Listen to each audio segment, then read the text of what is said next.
parte vamos a hacer una introducción, explicar un poco la terminología, después vamos a tener un breve recuento de fisiopatología, después vamos a hablar de la clínica, cómo se establece el diagnóstico, el manejo. Vamos a hacer una cosa muy general, porque muy general. Usted no ha visto farmacología, ¿cierto? ¿O sí? ¿Saben algo de farmacología? Nada mínima. Y después, ¿en qué consiste el seguimiento? Esta clase hace parte de un módulo de semiología. De endocrinología. Entonces, tradicionalmente hemos hablado por muchos años de nefropatía diabética. Tanto que era, cuando se hablaba de enfermedad renal asociada a la diabetes, todos decíamos nefropatía diabética. Pero el término de enfermedad renal diabética en realidad existe desde 1950, pero ha tenido modas, aparece, se usa, se deja de usar. Ahora desde 2018 es como el término que se ha tratado de implementar. Y la razón es porque nefropatía diabética alude a un concepto que es más de tipo histológico. Un estudio patológico como una biopsia y te afirman, sí, mira, aquí hay una nefropatía diabética porque tiene estas características. El concepto de enfermedad renal diabética es más amplio y se refiere a la enfermedad renal que aparece en el contexto de una diabetes, ¿ya? Que no todas tienen los mismos hallazgos histopatológicos. En ese sentido, como también la epidemiología ha cambiado un poco, se prefiere el término enfermedad renal diabética para incluir a todos los pacientes. La diabetes es un desastre, una verdadera epidemia mundial, y va a cambiar de acuerdo a los países, las razas, el tipo de alimentación, las costumbres. Pero en general en el mundo debe haber, porque la estadística no es tan precisa, se estima alrededor de 800 millones de personas. 800 millones de personas con diabetes. Personas que tienen que recibir medicamentos todos los días, que tienen que tener seguimiento, hacerse exámenes, desde el punto de vista de costos económicos, sociales, familiares, es algo inabarcable. Chile es un país que tiene una realidad que es variopinta, en el sentido que tenemos una parte de la sociedad vive como en países desarrollados y un porcentaje muy alto vive como país en vías de desarrollo. Así que nuestra prevalencia de diabetes es más parecida a la de los países en vías de desarrollo. Tenemos que, además tenemos que estar nuestros hábitos, ¿no? Buenos para la bebida, buenos para el pan, alimentación poco saludable. Entonces eso también suma y hace que la prevalencia acá sea relativamente alta, incluso comparando con Latinoamérica, con la misma Latinoamérica. Tenemos entre el 10 y el 14% de los aproximadamente 20 millones de personas que somos acá en Chile, serían entre 2 millones y 2.800.000 personas. Un número enorme. La enfermedad renal diabética se clasifica en etapas. Estas etapas van del 1 al 5. Y se calcula que un 30% de los diabéticos están actualmente en enfermedad renal diabética, un tercio de ellos. Serían más o menos entre 380.000 y 450.000 personas. Trasladándonos aquí a la realidad de San Felipe está alrededor de 90.000 y 100.000 personas, y sería el 10% de las personas que serían diabéticas, estaríamos llenando el estadio. El estadio aquí, el estadio donde juega el niño. Así para que se hagan una idea, porque a veces imaginarse los números cuesta, sobre todo cuando uno va con una cosa que no conozca, se va al estadio, que el estadio lleno, se podría decir, si metiéramos todos los diabéticos aquí, lo llenaríamos igual. De estas etapas van desde el 1, que es de menor severidad, hasta las 5, que son los pacientes que deberían estar en diálisis. Estos son más o menos del 0,1 al 0,3% del total. Aquí en la zona, en la provincia, hay aproximadamente 300 pacientes en diálisis. O sea, llenaría la gradería y llenaría la cama.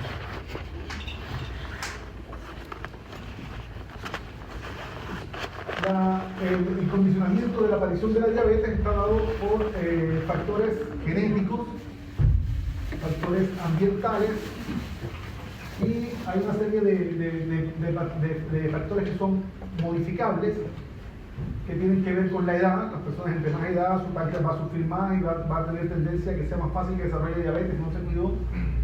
La presencia de sexo masculino, el ser de raza negra, también ser de las personas que son del subcontinente indio, también desarrollan más diabetes y diabetes de formas más graves. y asimismo las personas de raza negra y los nativos americanos, los descendientes nativos americanos. Hay otro factor que es muy importante, que es el bajo peso al nacer, que hace más relevante el tema de los cuidados durante el embarazo. Tenemos una serie de factores que hacen que dentro de la diabetes, ya un paciente con diabetes desarrolle con más facilidad enfermedad renal crónica. Estos factores los tenemos acá en la columna de la derecha, que es tener hipertensión, diabetes, obvio, pacientes sin diabetes no desarrollan enfermedad diabética, obesidad. La obesidad es muy importante por sí misma. O sea, un paciente obeso no necesita tener más complicaciones para poder generar una enfermedad renal. Está descrita la enfermedad renal asociada a la obesidad. Y esto tiene que ver con todos los factores inflamatorios, metabólicos que se producen, la tendencia a los compuestos glucosilados avanzados, los H. También está el tema hemodinámico, circulatorio que tienen los obesos, la tendencia a la baja oxigenación. Todo eso se combina para que también empeore la función renal. La dislipidemia en sí, en lo que más contribuye es en la aterosclerosis, porque es más fácil que un paciente con dislipidemia, una vez que comienza a desarrollar placas, estas placas crezcan en forma descontrolada y empeoren la circulación del paciente, dañando los distintos órganos.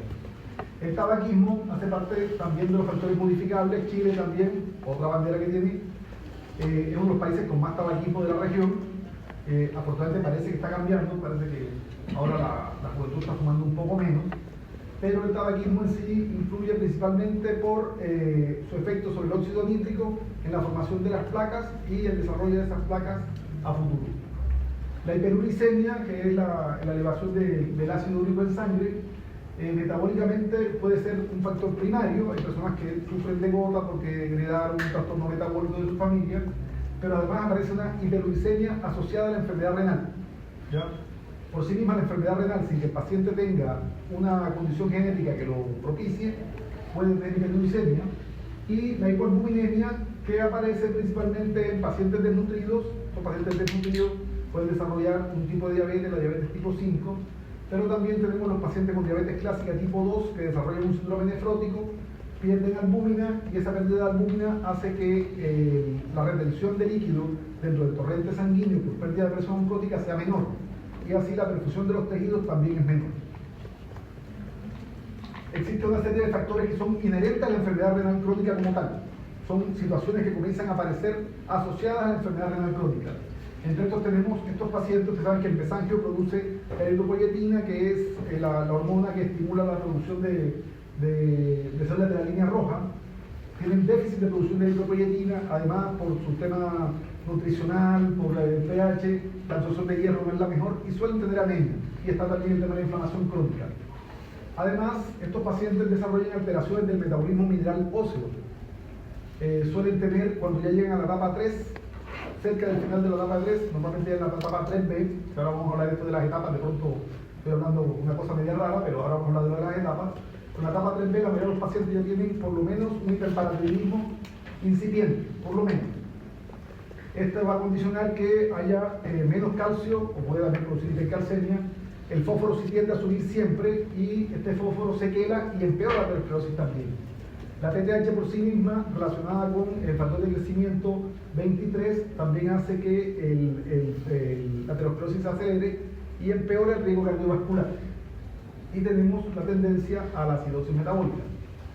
Todas estas condiciones afectan la enfermedad renal crónica y generan un síndrome de hiperfiltración, sobre todo en el diabético, en el que metabólicamente hay más sustratos metabólicos disponibles, y el riñón le llega la señal de que no importa, hay suficiente, trabajemos más, y comienza a tener mayor crecimiento en el mesangio, comienza a haber una formación de vasos, y los riñones tienden a aparecer más grandes.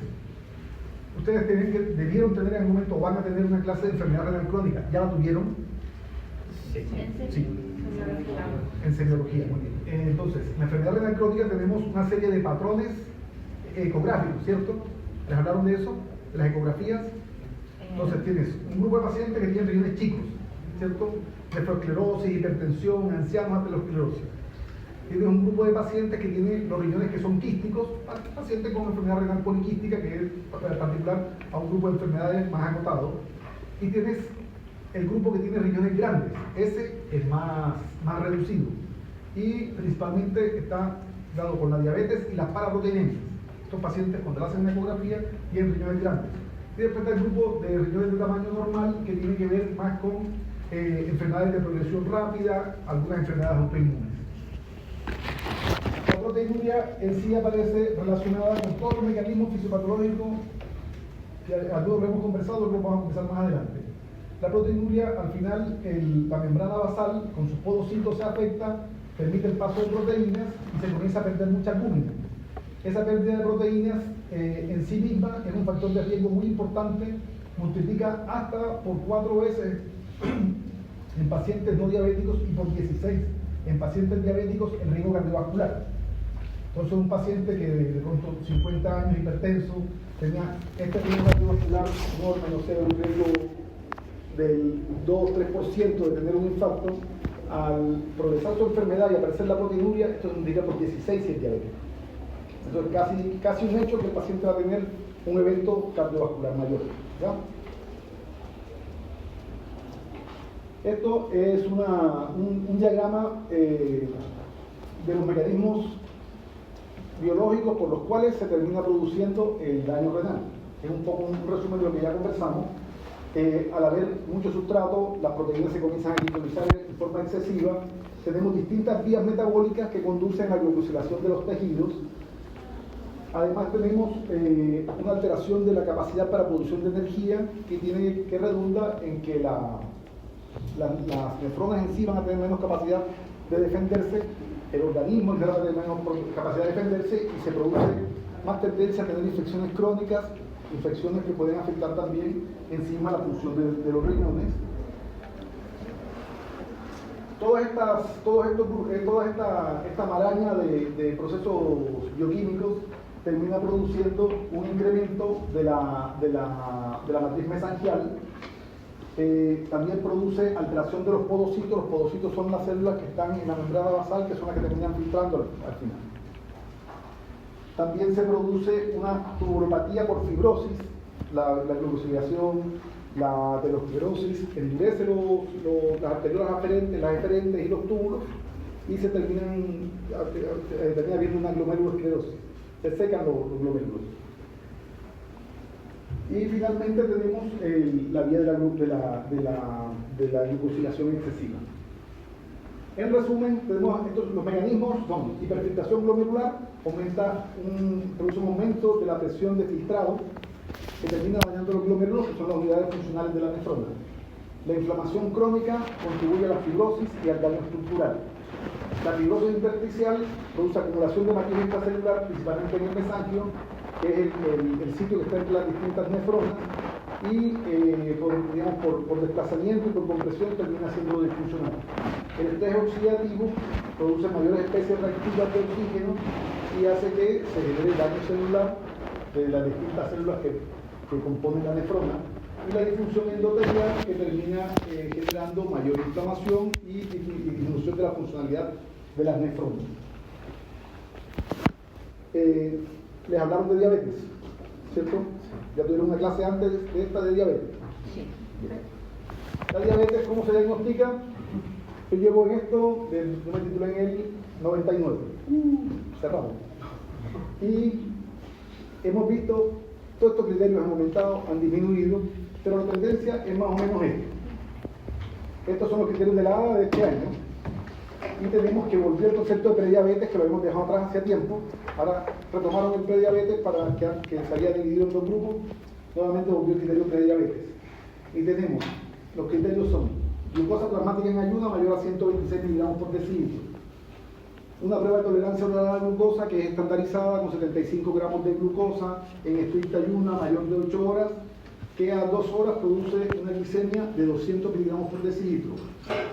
La hemoglobina glicosilada, este es el criterio preferido ahora en este momento, porque te permite hacer una mirada más global del estado real del paciente. Normalmente los pacientes son pillos, los diabéticos son súper pillos la mayoría, y tú le dices, ¿sabes qué? Te voy a citar el día viernes en un examen. ¿Qué hace? El jueves casi no come, el ayuno le dice que le será de 8 o 12 horas, capaz que hace 16 horas, y llega con una hipoglicemia relativa. Le hacen el examen, 112. Pero en su día a día se come sus 2 o 3 marraquetas en la tarde, con mantequilla, un poco de melada a veces, la bebida. ¿Con cuánto amanece normalmente? 250, 300. Pero el día del examen tiene 126 y menos. Entonces por eso está preferido el criterio de hemoglobina glicosilada, porque te va a mostrar la acumulación de glucosa en los tejidos, particularmente en la hemoglobina, durante los últimos 3 meses.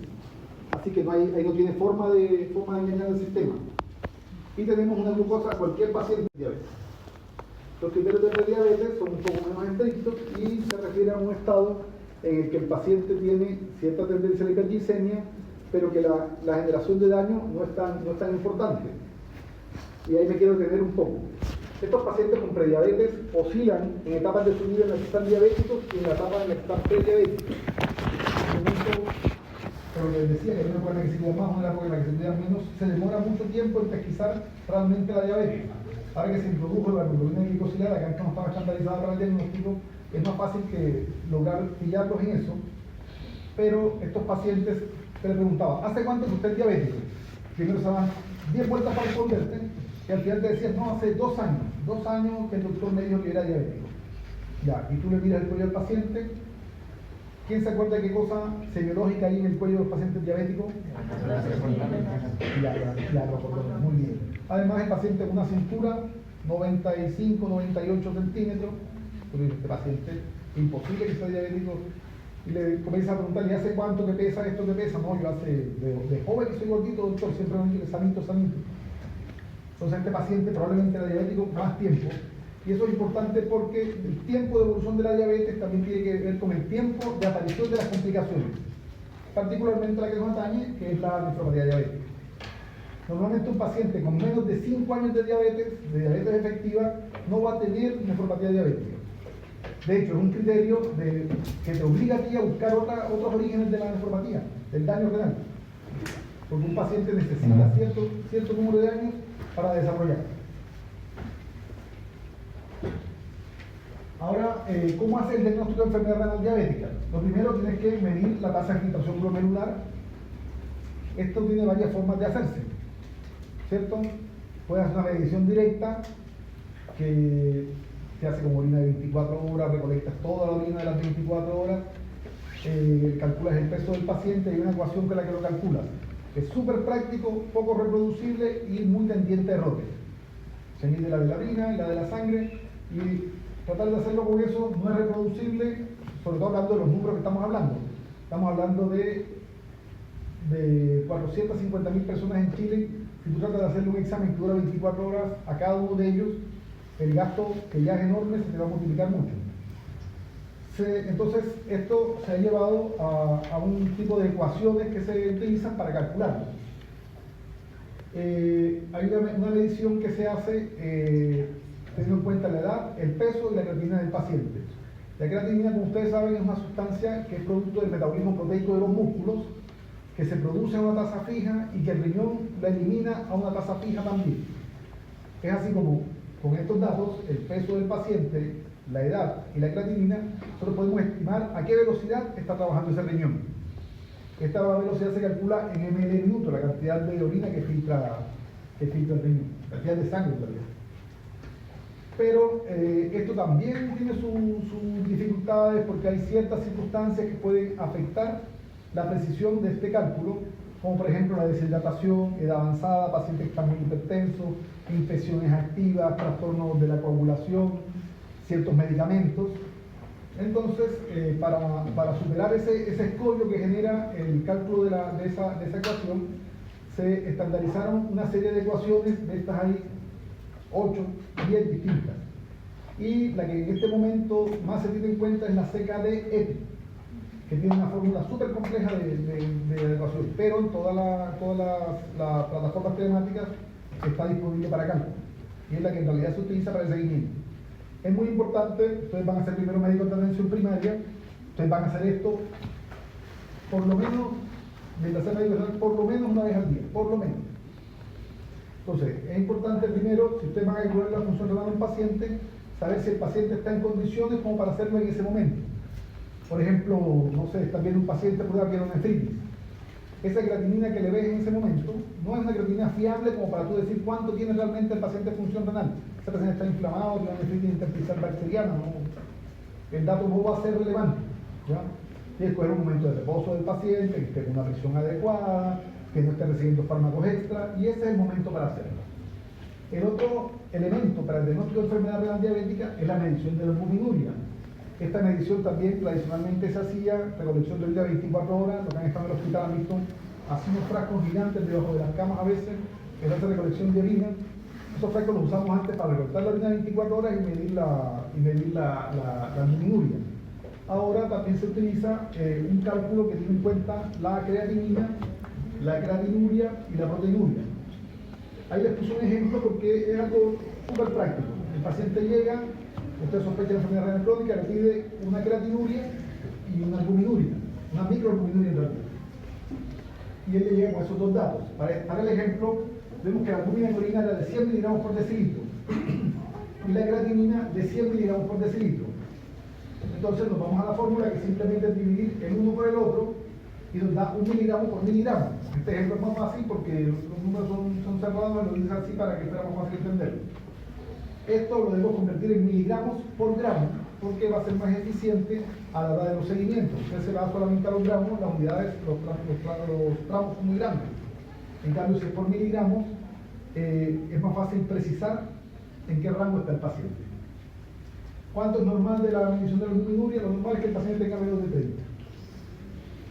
Se considera que es severa más allá de 300 y todos los rangos intermedios son microalbuminuria A2. Son A1, A2 y A3. Cuando la albuminuria A3 sobrepasa los 3 o 3.5 gramos, se considera que el paciente está en un rango nefrótico. Y probablemente en la clase de enfermedad renal crónica les hablaron del síndrome nefrótico. Ahí paramos la cosa. ¿Cada cuánto debemos hacer esto nosotros en nuestros pacientes? Tenemos dos grupos de diabéticos, en realidad tenemos 5, pero los relevantes son 2, que son el diabético tipo 1 y el diabético tipo 2. El paciente diabético tipo 2, como estuvimos hablando, suele tener este comportamiento clínico crónico en el que antes de ser diabético ya ha sido un poco diabético. Entonces, cuando llega a tus manos, ya ese paciente tiene algún grado de riesgo de desarrollar la enfermedad renal, y por eso, desde el momento del diagnóstico, anualmente tienes que estabilizarlo. Una vez al año, dentro de los controles, tú le mides la velocidad de filtración y la albuminuria, para saber si ya, para categorizarlo, definir si tiene enfermedad renal crónica y definir los pasos de seguimiento. Eso además te permite a ti los esquemas de tratamiento que son acordes a la clasificación. ¿Qué cosa le pide a estos pacientes? Estos pacientes le pide un examen de orina, le pide una RAC, que es la relación albumina-creatinina, le mide la creatinina sérica. Esto como solamente para el tamizaje, pero en realidad se les pide muchas más cosas. Tú quieres saber si tu paciente tiene dislipidemia, tienes que saber cuánto tiene de glicemia, porque si está alta también la tienes que tratar. Miras la presión arterial, porque también tienes que saber si el paciente, si no era hipertenso, si se volvió hipertenso, y si es hipertenso, si está logrando las metas que tú trataste dentro de tu plan. Tradicionalmente, nosotros hablábamos de nefropatía diabética. Ya me acuerdo, decía nuestro profesor de nefro, ¿cuál es la condición sine qua non para que un paciente tenga nefropatía diabética? Y todos repetíamos, que el paciente tenga albuminuria. Esto por el avance tecnológico, la aparición de medicamentos, la aparición de mejores esquemas de tratamiento, ha hecho que aparezca un segundo fenotipo, o que se haga por lo menos más importante desde el punto de vista estadístico, que es el fenotipo no albuminúrico. ¿Ya? Nosotros antes veíamos un paciente albuminúrico y nosotros decíamos, ya, este paciente tiene diabetes, hiperglicemia, la hiperglicemia produjo glucosilación de los tejidos, se dañó la membrana basal glomerular y produjo proteinuria. Y eso era. ¿Ya? Ahora tenemos el fenotipo no albuminúrico, que ha ido subiendo en importancia, en porcentaje dentro del grupo total, y llegan a ser en algunas sociedades hasta la mitad de los pacientes. Entonces, el hecho de que un paciente diabético no tenga albuminuria no quiere decir que no tiene enfermedad renal diabética. Estos pacientes tienen ciertas condiciones que los hacen que es más fácil que aparezcan. Primero, en las mujeres es más común. Y esto tiene que ver, y principalmente después de cierta edad, cuando las mujeres ya entran a la fase de la menopausia, pierden el papel protector de los estrógenos y entran en una fase en la que comienzan a enfermarse de todo lo que no se enfermaban antes. Tenemos además el uso de medicamentos que actúan sobre el eje de renina, angiotensina, aldosterona. Estos medicamentos regulan la circulación de las arterias aferente y eferente de la nefrona, dilatando la aferente y vasoconstruyendo la eferente, y logran de esa manera que la presión de filtrado sea menor. Por eso muchos de estos pacientes que desde que eran hipertensos y aún no eran diabéticos, que ya estaban con los sartán, con enalapril o un equivalente, al llegar su diabetes, pasar los 5 años, aparecer la aparición de la diabetes, no desarrollan la proteína. Tenemos también ciertos tipos de morbilidades como la dislipidemia, el hipotiroidismo, la insuficiencia cardíaca, que generan otro tipo de daños asociados a la diabetes también, pero que no tienen que ver con la membrana basal glomerular. Tenemos el uso de tabaco y estos pacientes de fenotipo no albuminúrico, por el tipo de daño que producen, el daño que produce la diabetes en la membrana basal y en el riñón, en la nefrona, es muy similar al que produce en la retina, son equivalentes. De hecho, a veces uno tiene un paciente diabético y el paciente tiene una alteración de la función renal, anda uno perdido con las fechas de cuándo puede ser diabético el paciente, y una de las cosas, una de las estrategias que uno puede hacer es pedir que lo vea al oftalmólogo, y el oftalmólogo te va a decir, tiene retinopatía grado tanto. Ese mismo grado tiene nefropatía. ¿No? Son equivalentes, la nefropatía con la retinopatía. Entonces, tienes un paciente que el paciente insiste que lleva 4 años de diabetes, tú crees que no, y tienes que definir el tratamiento y el pronóstico. Una estrategia que puedes usar es hacerlo desde el oftalmólogo, que el oftalmólogo te diga cuánta retinopatía tiene el paciente y ese mismo grado de afectación va a tener del riñón. Abajo hay un paralelo entre los dos, pero en resumen es más o menos lo que comentamos ahora. Igual me gustaría dejar la presentación porque hay una serie de datos que no vamos a mencionar que después les van a ser útiles. Ahí tenemos las manifestaciones clínicas. En general, la enfermedad renal crónica es una enfermedad muy silente, prácticamente asintomática, y es parte del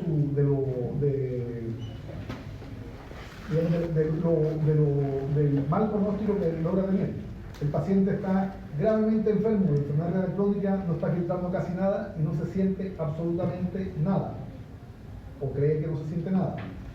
Esta falta de síntomas también hace que la autopercepción del paciente sobre su enfermedad alcance unos niveles alarmantes. Tenemos, por ejemplo, que el 10% de los pacientes en enfermedad renal crónica en etapa 3A, solo el 10% reconoce y entiende que tiene afectación renal. Y de la etapa 4, que ya son pacientes que están, ya la siguiente etapa es la 5, tienen que ir a diálisis, solamente el 30% entienden y reconocen su enfermedad.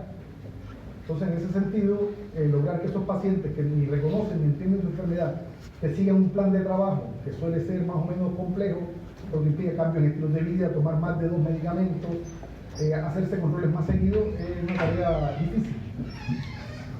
Entonces, tenemos dentro del sistema nervioso central, la encefalopatía urémica es un fenómeno ya prácticamente terminal. Suele aparecer en forma tardía, al final de la etapa 4, cerca de la etapa 5, y como agudizaciones en la etapa 5 cuando el paciente está subdializado. Lo que genera es dificultad para la concentración, alteraciones relativas de la memoria, alteraciones relativas del equilibrio. Tenemos la polineuropatía periférica, que es un fenómeno más temprano, puede aparecer incluso desde la etapa 3 y se relaciona con una serie de hallazgos semiológicos, principalmente alteración de los fanerios distales, alteración de la sensibilidad. El paciente se va a quejar principalmente de palma caliente, planta caliente o fría. Estos pacientes pueden tener heridas plantares y no percibirlas porque tienen alterada la sensibilidad. A la inspección, al ver el pie de estos pacientes, vamos a percibir un pie que está en garra, con una exposición de la articulación metatarsofarángica, y eso genera un mal plantar y puede producir una úlcera en la planta. Los pulsos pueden estar o no disminuidos, dependiendo de qué tan avanzado esté. La pérdida del vello, del dorso del pie y de los deditos y de los artejos es otro factor muy importante, y la hiperkeratosis de las uñas. Y tenemos la neuropatía autonómica, que lo que nos genera son cuadros de ortostatismo, en que el paciente, por ejemplo, no sé, va la señora a pagarse su pensión, está en la fila del banco, 20 minutos, como no tiene una revolución autonómica, ¡pum!, se desmaya a la urgencia. Esta paciente está en su casa, la llaman a hacer algo, se levanta de la cama, se para, en la regulación autonómica, no hay la vasoconstricción que debería aparecer al ponerse de pie, lo mismo, cae la columna de presión y la paciente se desmaya. Dentro del sistema hematológico tenemos principalmente, y de lejos lo más común, es la anemia. Y esta anemia es multifactorial, tiene que ver con la alteración mineral ósea, porque se altera también la médula, tiene que ver con lo que mencioné hace un ratito, de la producción de hidropoietina por el mesanquio, tiene que ver también con factores nutricionales. Estos pacientes, en la medida que avanza la enfermedad renal, tienden a perder el apetito y se alimentan mal, y además encima son diabéticos y son caprichosos y se alimentan peor. Entonces, nutricionalmente no tienen suficiente sustrato para mantener una hemoglobina en un rango adecuado. Esta anemia tiene toda la clínica que tiene la anemia: fatiga, debilidad, asteria, dificultad para la concentración. Tenemos además que puede aparecer una difusión plaquetaria. Estos pacientes tienen una forma de coagulopatía del paciente urémico, en el que los pacientes pueden presentar mayor tendencia a los sangrados, equinosis, hemorragias espontáneas, y también tenemos un déficit del sistema inmune que condiciona que estos pacientes tengan más infecciones por gérmenes encapsulados, y esto tiene que ver también con la respuesta celular. Dentro del sistema cardiovascular es quizá el más florido y el que más vamos a percibir. Los pacientes en sí mismos, por tener la diabetes, también tienen más tendencia a desarrollar hipertensión, desarrollan insuficiencia cardíaca, sobre todo las mujeres, y además pueden, por la aterosclerosis acelerada, que generan todos los fenómenos inflamatorios, la hipercolesterolemia, la alteración del metabolismo mineral óseo, comienzan a desarrollar más aterosclerosis y pueden tener angina y todas las enfermedades del espectro de la insuficiencia coronaria, que van desde la angina estable hasta la muerte súbita y todo lo que están entre ellos. También estos pacientes tienen más tendencia a desarrollar arritmias, principalmente la fibrilación auricular, pero también otras formas de arritmia, y esto está condicionado por la alteración metabólica, que condiciona que el potencial de acción dentro de los megatrocitos estén alterados también. ¿Los electrolitos? Los electrolitos, claro. Estos pacientes tienen mucha alteración del potasio, del calcio.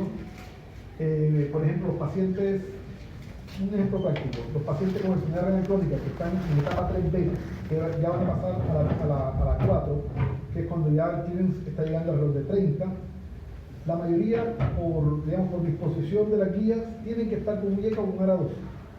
Eso altera la excreción de potasio, y además el paciente desarrolla acidosis. Por esos dos mecanismos el paciente tiende a tener hipercalemia. Un paciente con hipercalemia se altera la capacidad para tener potenciales de acción en los megatrocitos, y te puede desarrollar una bradicardia y llegar incluso al paro cardíaco. Pero también te puede producir alteraciones del calcio, que también tienen su propio grupo de arritmias que se generan. Dentro del aparato digestivo, estos pacientes, les mencioné hace un rato, tienen anorexia, náuseas, vómitos, pero además suelen tener gastroparesia, sensación de llenado rápido, y eso hace que el comportamiento de la glicemia dentro de los pacientes de enfermedad renal crónica sea bimodal.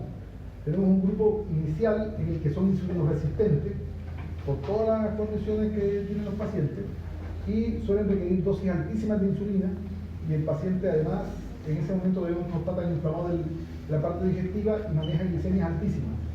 Y cerca del final, en la mitad cuando está en etapa 3, comienza a perder el apetito, conserva algo de la insulinoresistencia, se normaliza un poco. Cerca del final, ya de las etapas terminales de la enfermedad renal, los riñones no son capaces de eliminar la insulina del torrente sanguíneo, así que esa misma insulina, que antes tenía una vida media, la vida media se prolonga, la dosis de insulina que usaba se hace redundante y tienden a ser hipoglicemias. Muy bien. Dentro del aparato digestivo también tiene más tendencia a tener hemorragias digestivas, ya sean altas o bajas, relacionadas también con el tema circulatorio, y hacen más diverticulitis. En el sistema locomotor tienen muchos dolores óseos por alteración mineral ósea, son pacientes con una gran pérdida muscular. Entonces, cuando tengan sus pacientes o cuando vayan al hospital, se van a dar cuenta que estos pacientes diabéticos de pronto tienen un gran panículo graso, ustedes los ven fornidos, pero ustedes le palpan los músculos, no son músculos tónicos, son pacientes que tienen sarcopenia. El factor de crecimiento fibroblástico 23 es uno de los condicionantes de esa situación. Desarrollan sarcopenia y fragilidad además. Dentro del sistema endocrino también es muy florido, pero poco evidente, digamos, a la inspección. Tienen dislipidemia, hiperglicemia, hiperinsulinemia, alteración del ácido úrico, pueden tener o no ginecomastia. Además, recuerden que la diabetes también puede producir daño hepático, ¿cierto? Y dentro de los electrolitos tenemos todo lo que se les ocurra: alteración del fosfato, del calcio, del fósforo, del sodio. Esta es la clasificación de enfermedad renal crónica. Si uno la mira, al principio se ve poco amistosa y como uno no cacha muy bien cómo está la cosa, pero tiene en la columna de la derecha están los grados son 5, con el tercero dividido en 2 grupos. Y van por rangos de velocidad de filtración. Recuerden que la velocidad de filtración la calculamos con la creatinina. Tenemos, los cortes son 90, 60, 30 y 15. Y en la etapa 3, en la mitad está el corte de 45 del grupo A y grupo B. En la medida que avanzamos en grado, la aparición de complicaciones es mayor, el de riesgo cardiovascular es mayor y la aparición de complicaciones obvio que también es mayor. En la horizontal tenemos la proteinuria, que tiene también 3 rangos: A1, A2 y A3. Y los cortes son 30 y 300. Ahí aparecen, en el centro aparecen las categorías de riesgo. En la medida que es más complejo o que tiene mayor riesgo, se va haciendo más oscuro el tono de los cuadritos. Tenemos los pacientes que están con función renal normal. Y ustedes dirán, ¿por qué un paciente con función renal normal que filtra bien tendría enfermedad renal crónica? Porque se incluye a los pacientes con daño estructural además. Todos los pacientes, por ejemplo, un paciente trasplantado, aunque sus riñones funcionen perfecto y esté filtrando 110, ese paciente tiene una enfermedad renal en etapa 1, aunque filtra bien. En la etapa 2 tenemos pacientes con alta carga de enfermedad, pero que aún el tiempo no los ha llevado hasta esa fase de riesgo mayor. Pero si se dan cuenta, en la medida que aumenta la proteinuria, aumenta el riesgo, así también como se va perdiendo la velocidad de filtración glomerular. En el segundo cuadro tenemos los pacientes organizados por el porcentaje del peso total que representan ellos dentro del grupo de enfermos renales. Vemos que hay muchísimos en los grupos de arriba y en la medida que vamos bajando se va viendo menos pacientes. ¿Por qué no hay el mismo número de pacientes en todos los grupos? Por el incremento de la mortalidad. ¿No? Los pacientes que pasan de etapa 1 o 2 a etapa 3 se mueren unos cuantos y se mueren básicamente lo mismo en todos los grupos y en todos los cambios, básicamente de problemas cardiovasculares. Esa es la gran causa de mortalidad del enfermo renal crónico, son causas cardiovasculares. Algunas cosas metabólicas, algunas cosas infecciosas, pero el gran volumen de mortalidad es por lo cardiovascular. Si se fijan, a diálisis solo llega, ahí dice que el 0.2, pero varía las poblaciones de acuerdo al país. Pero es del 0.1 al 0.3. De un total del 30% de los diabéticos, solo el 0.3 llega a diálisis. Entonces, todos los demás que ocurren con ellos, fallecen. Y cuando fallecen, principalmente entre la etapa 3B y la etapa 4.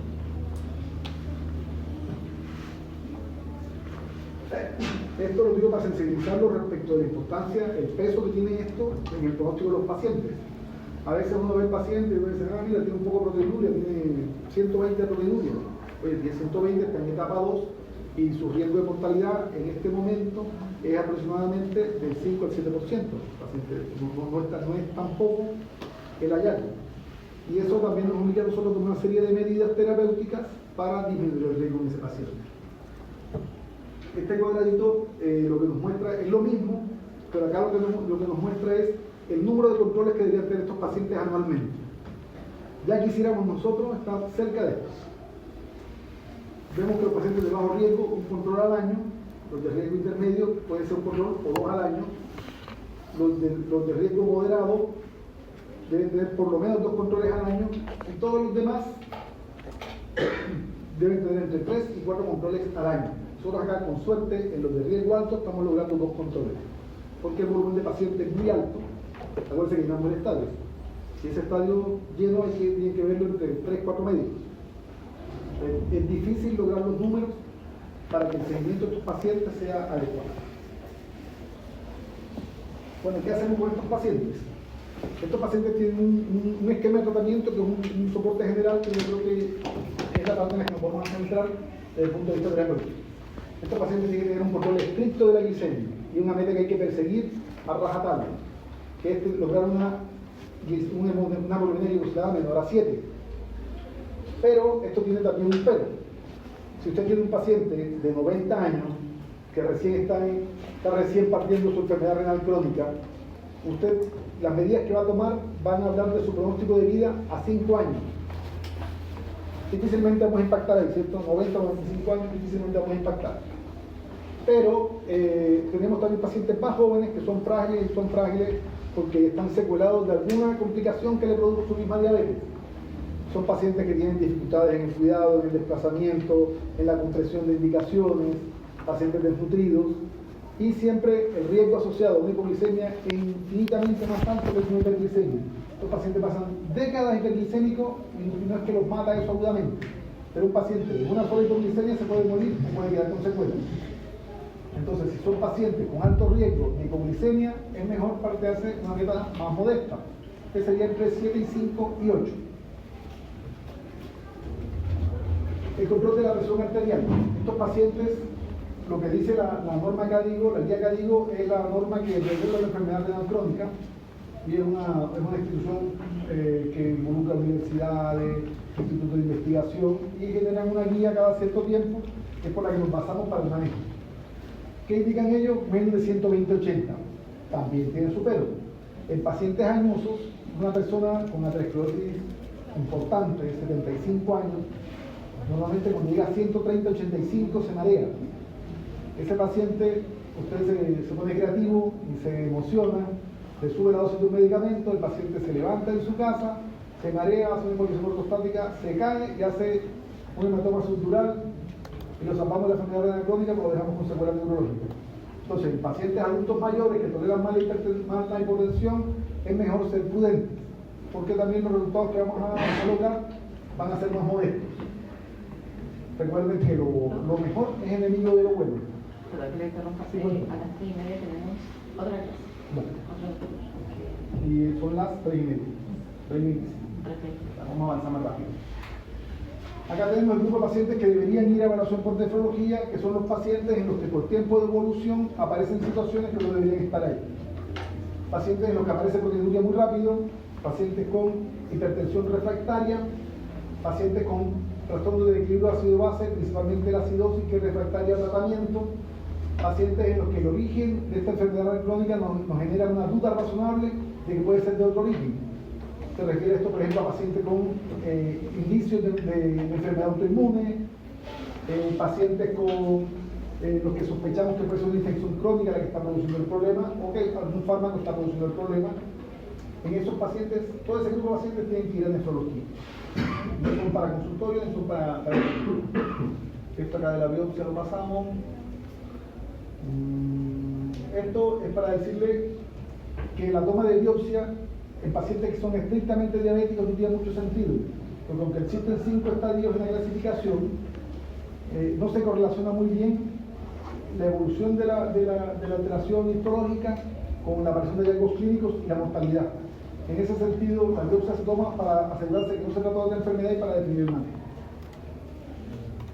De las terapias farmacológicas, ahí me genera la duda que tanto les puedo hablar de eso, pero en general los targets son todo lo que les mencioné que podría generar complicaciones. Entre eso tenemos el sistema renina-angiotensina aldosterona, las alteraciones de la hiperglicemia, las alteraciones relacionadas con la aldosterona como tal, y cuáles van a ser los esquemas de tratamiento. Principalmente estos 5 grupos son los que van a impactar en la aparición de complicaciones y en la mortalidad de los pacientes.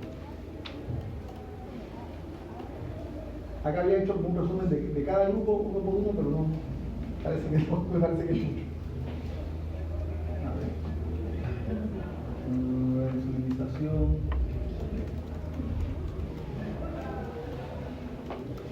Y este algoritmo es un algoritmo que uno lo ve inicialmente y es bastante complejo, pero es un resumen bastante razonable de todo lo que conversamos ahora. Y dentro de este algoritmo están, digamos, como por segmentos, están enumerados los problemas y los escalones de tratamiento. Eso. Muchas gracias.